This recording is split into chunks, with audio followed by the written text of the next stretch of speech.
From the very beginning of the coroner's report, this was screaming abuse to me.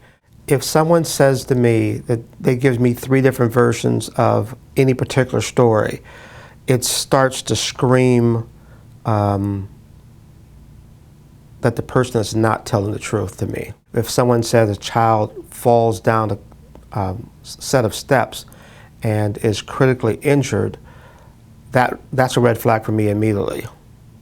And simply because that when you have a child who falls down steps, the first impact and the last impact, where the child first hits and where the child lands, are the two areas of concern, of potential injuries.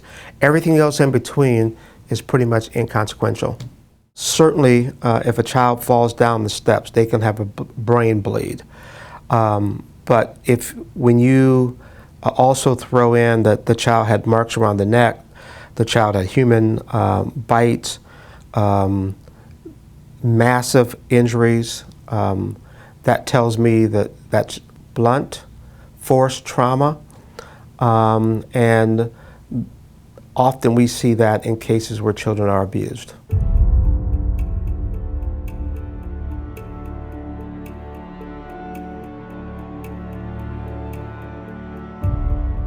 I think most cases we default towards potentially being inflicted.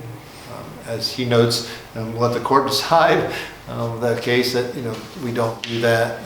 We try to come to a conclusion. But that being said, I think most death investigators would, if there's a question and homicides in that pool, would go to the homicide, knowing that we have a prosecutor's office who's going to independently review the case, law enforcement's going to independently review the case, and make decisions about whether someone will be charged for that case. That's not our role. But certainly when a coroner's office rules undetermined accident, it is less likely that prosecution can go forward.